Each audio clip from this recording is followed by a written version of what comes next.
Hello everyone. അപ്പോൾ നമ്മൾ പോവാണ്, യാത്ര തിരിക്കുകയാണ്, നാട്ടിലേക്ക് പോകാൻ പരിപാടിയാണ്. ഇവിടെ നല്ല മഴ പെയ്ത്. വിഷ്ണു പറയാണ് ഇവിടെ അതുണ്ട് ഇതുണ്ട് ചാത്തണ്ട് പോരണ്ട് എന്നൊക്കെ വന്നിട്ട് ഞങ്ങൾ ഇറങ്ങാൻ നേരത്തെ മഴ തുടങ്ങി. അപ്പോൾ അതിൻ്റെ കുറച്ച് ബുദ്ധിമുട്ട് പറയാൻ ഞങ്ങൾ കുറച്ച് നേരം വെയിറ്റ് ചെയ്തു. ഇത് മഴ തോരുന്ന ലക്ഷണം കാണില്ല, കണ്ടോ നമ്മളെ ടെൻ്റ് ഹൗസൊക്കെ. അപ്പോൾ നമ്മൾ ചപ്പാത്ത് ഇവിടെ നിന്ന് നമ്മൾ വരുമ്പോൾ ട്രക്കിങ് ഓഫ് റോഡ് വന്നില്ലേ, ഓഫ് റോഡ് വന്നപ്പോൾ വെള്ളത്തിൻ്റെ ഒരു ഇത് കൂടെ കടന്നു വന്നു. ആ വഴി അപ്പുറത്ത് കൂടെ. അപ്പോൾ നമ്മൾ ഈ മല ഇതിൻ്റെ ഇടയിൽ കൂടെ അതിയനല്ല അപ്പുറത്ത് കൂടെ അതിനെ നമ്മൾ അങ്ങോട്ട് പോകാനുള്ള പരിപാടിയാണ്. വെള്ളത്തിൽ കൂടെ നടന്നിട്ട് വേറെ വഴി വന്ന വഴിയല്ല പോകണത്, കാട്ടിൽ കൂടെ ഇറങ്ങി വേറെ വഴി കൂടെ പോകാനുള്ളൊരു ഇതിലാണ് നിൽക്കുന്നത്. അപ്പോൾ ഓക്കെ അഭിണ്ട് നമ്മുടെ കൂടെ. ഞങ്ങൾക്ക് എല്ലാവർക്കും ഇവിടെ വന്നപ്പോൾ ഒരു കോട്ട് കിട്ടില്ല. പിന്നെ ഇവിടെ വരുന്നവരെ പ്രത്യേക ശ്രദ്ധയ്ക്ക് എല്ലാവരും മഴക്കോട്ട് ഒരു 100 റുപ്പീസിൻ്റെ ഇങ്ങനത്തെ ഒരു മഴക്കോട്ട് എന്തായാലും കയ്യിൽ വെച്ചോളുണ്ട്. കാരണം നല്ലൊരു കാര്യമായിരിക്കും. ഇവിടെ വന്നു കഴിഞ്ഞാൽ മഴ എപ്പോഴും ഉണ്ടായിരിക്കേ. ഞങ്ങൾ കരുതിയിട്ടുണ്ടായിരുന്നില്ല, കയ്യിൽ കരുതിയിട്ടുണ്ടായിരുന്നില്ല. അപ്പോൾ ഞങ്ങൾ വീണ്ടും അഡ്വഞ്ചർ വഴിയാണ്. വിഷ്ണുവിൻ്റെ കയ്യിൽ കുറച്ചുള്ളത് കൊണ്ട് ഞങ്ങൾക്ക് അത് ഉപകാരപ്പെട്ട്. അപ്പോൾ നമ്മൾ ഇന്നലെ വന്ന വഴി തന്നെയാണിത്. ഇന്നലെ നമ്മൾ ആനയുടെ കാൽപ്പാട് കണ്ടില്ല, ആ ഭാഗമാണ് ഇതൊക്കെ. വിഷ്ണു മുത്തപ്പനായിട്ട് നമ്മളൊരു കുട പിടിച്ച് മുമ്പിൽ കൊണ്ടുപോവുക. അവൻ പിന്നെ എല്ലായിടത്തും എല്ലാ കാട്ടിലും പോയിട്ടേ വഴികളെല്ലാം മനസ്സിലാക്കി വെച്ചിരിക്കുന്നത്. അട്ടപ്പാടിയിലോ അറിയാത്ത ഭാഗങ്ങളില്ല, എല്ലാ കുന്നും മലയും കയറി ഇറങ്ങിയിട്ട്. അപ്പോൾ അവിടെ നിർത്തിയിട്ടപ്പോൾ ഇങ്ങോട്ട് വന്നത്. ഇങ്ങനെ ഒരാളുള്ള കാരണേ ഞങ്ങൾക്ക് ഇടയ്ക്കിടയ്ക്ക് ഇങ്ങനെ വരാം ഓരോ സ്ഥലത്തേക്ക്. ഇനി മറയൂർ പോകാണ്ട്, മറയൂർ അവർ തുടങ്ങിയിട്ടുണ്ട് ടെൻറ്റ്. അപ്പോൾ അങ്ങോട്ട് പോകാണ്ട്, അത് പിന്നെ ഒരിക്കലാവുള്ളൂ, ഇപ്പം എന്തായാലും ഉണ്ടായിരിക്കില്ല. ഇന്നലെ ഇവിടെ ആന കയറിയിട്ടുണ്ട് കേട്ടോ, കണ്ടോ ആനയുടെ കാൽച്ചോട് ഇന്നലെ കയറിയിട്ടുള്ളത്. നമ്മൾ ഇന്നലെ കാലത്ത് ഉച്ചയ്ക്ക് ഇവിടെ വരുമ്പോൾ ഇവിടെ അങ്ങനെ ഒരു സംഭവം ഉണ്ടായിട്ടില്ല. വഴിക്ക് വിടാനേ സാധ്യത കൂടുതൽ, പയ്യെ പോകാൻ നല്ലത്. ഇന്ന് രാത്രി ഇവിടെ ആന ഇറങ്ങിയിരുന്നു, പടക്കം പൊട്ടിച്ചിരുന്നു, ഇടയ്ക്കിടയ്ക്ക് ഇങ്ങനെ കേട്ടിരുന്നു. അത് നമ്മൾ കുളിക്കാൻ ഇറങ്ങിയ വഴിയാണ് നമ്മൾ പോകുന്നത്. ആഹാ ഇവിടെയൊക്കെ ഫ്രഷ് കാൽച്ചോടുണ്ട്, അദ്രാ ഫ്രഷ് കാൽച്ചോട് കണ്ടോ, ആരുടെ കാൽച്ചോടൊക്കെ കാണണമൊക്കെ ഇന്നലെ കയറിയിട്ടുള്ളതാ. രാത്രിയാണ് ഈ വഴിക്ക് കൂടുതൽ ആന ഇറങ്ങണത്, പകലങ്ങനെ ഇറങ്ങണില്ല. പകലുണ്ടെങ്കിൽ നമുക്ക് കാണാം. മഴ പെയ്യുന്നോണ്ടേ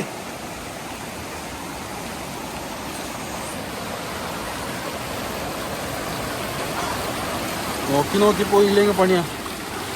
കാലിലൊക്കെ ആകെ അഴുക്ക് പിടിച്ചിരുന്നു. കൃഷ്ണ വെള്ളം എങ്ങനെയാ?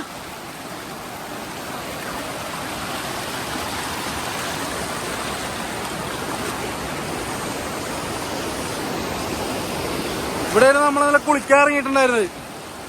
കണ്ടോ നമ്മൾ ഫസ്റ്റ് വന്ന സ്പോട്ട്.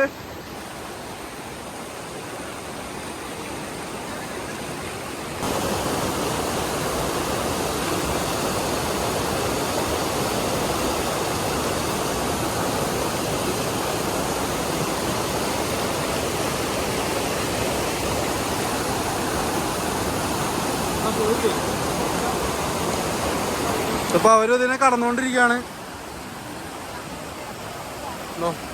ഈ ചപ്പാത്ത് കയറിയിട്ടാണ്, ചപ്പാത്ത് എന്നാണ് ഇങ്ങനത്തെ വഴിക്ക് പറയുന്നത്. ഇതിനെ കടക്കണ ചപ്പാത്ത് എന്ന് പറയണത് ഇവര്.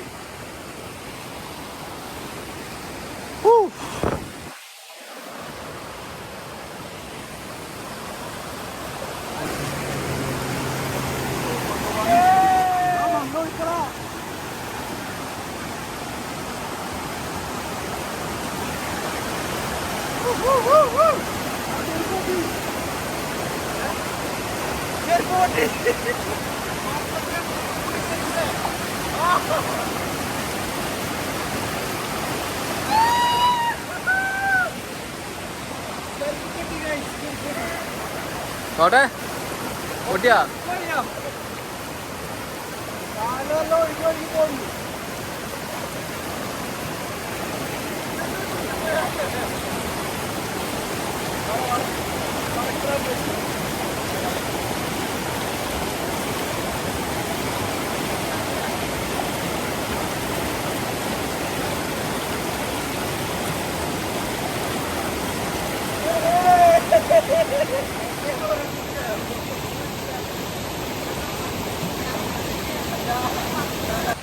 ഇതുണ്ടോ അവിടെ നിന്ന് നമ്മളിങ്ങോട്ട് കയറി അവിടെ നിന്ന് കയറി വരുന്നോന്ന് വീഡിയോ എടുക്കാൻ പറ്റില്ല.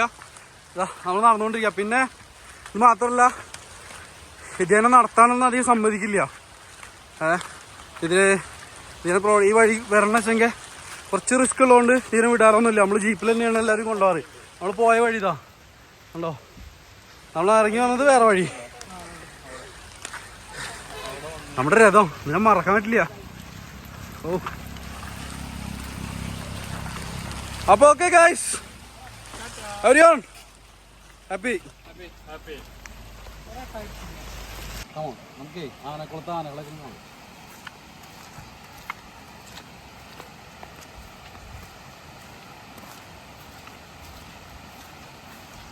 ഇതാണ് നമ്മളെ ആനക്കുളം എന്ന് പറഞ്ഞ മെയിൻ സ്പോട്ട്.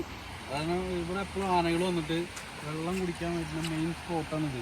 അവിടെ നിന്നാണ് ആനകൾ ഇറങ്ങിയത്. ആ മുകളിൽ നിന്ന് ഇറങ്ങി വന്നിട്ട് ആനകളുടെ ബിവറേജസ് എന്നാണ് അറിയപ്പെടുന്നത്. ടോട്ടലി സ്ഥലത്തിന് അറിയപ്പെടുന്ന ആനകളുടെ ബിവറേജസ് എന്നാണ്. എന്താണെന്ന് വെച്ചിട്ടുണ്ടെങ്കിൽ ഇതിലെന്തോ വെള്ളത്തിലെന്തോ സോൾട്ടിൻ്റെ അംശം അങ്ങനെ എന്തൊക്കെ പറഞ്ഞു കേട്ടോ. എനിക്ക് കറക്റ്റ് കൃത്യമായിട്ട് അറിയില്ല. പിന്നെ ഇവിടെ വരികയാണെന്ന് വെച്ചാൽ നമുക്ക് 5:30 വരെ നമുക്ക് ഇവിടെ ഇറങ്ങാം. ആനകളില്ല വെച്ചാൽ ഇവിടെ ഇറങ്ങിയിട്ട് ഈ പരിസരമൊക്കെ നമുക്ക് വാച്ച് ചെയ്യാം. ആനകൾ ഉണ്ടെങ്കിൽ ഇറങ്ങരുത്, അതിനെ കുറിച്ചിട്ട് അവിടെ ബോർഡുകളും കാര്യങ്ങളൊക്കെ കറക്റ്റായിട്ട് എല്ലാവർക്കും എഴുതി വെച്ചിട്ടുണ്ട്. എന്താ പറയുക, ഈ മഴക്കാലം ആയതുകൊണ്ട് ടോട്ടലി ആനകൾ ഇറങ്ങണില്ല, അങ്ങനത്തെ ഒരു വിഷയമുണ്ട്. അപ്പോൾ നമുക്ക് ഇവിടെ വന്നിട്ട് വ്യൂസ് ഒന്നും കിട്ടിയിട്ടില്ല, ആനകളുടെ വ്യൂസ് കിട്ടിയില്ല. നമ്മളെ ടെൻറ്റ് ഹൗസ് ഉണ്ടായിരുന്ന സ്ഥലത്ത് നിന്ന് നമുക്ക് ആനകൾ വന്നിട്ടുള്ള ആ ഒരു എക്സ്പ്രഷനും സ്മെല്ല് കാര്യങ്ങളൊക്കെ നമുക്ക് കിട്ടിയിട്ടുണ്ടായിരുന്നു. അപ്പോൾ ഇവിടെ ഇപ്രാവശ്യം 2 ദിവസമായിട്ട് ആനകൾ ഇറങ്ങിയിട്ടില്ല. പക്ഷെ നമ്മൾ മുമ്പ് വന്നപ്പോൾ അടിപൊളിയായിട്ട് കാണാൻ പറ്റിയിട്ടുണ്ട്. ആനകൾ വന്നത് നന്നായിട്ട് കാണാൻ നമ്മൾ അതിൻ്റെ വീഡിയോസ് എടുത്തിട്ടുണ്ട്. അതെന്തായാലും നമ്മൾ ഈ വീഡിയോയുടെ അവസാനം നമ്മൾ ആഡ് ചെയ്യുന്നതാണ്. എല്ലാവരും കാണണം. ഈ സ്പോട്ട് ഒരിക്കലും മിസ് ചെയ്ത് വരണം എന്തായാലും. ഓക്കെ,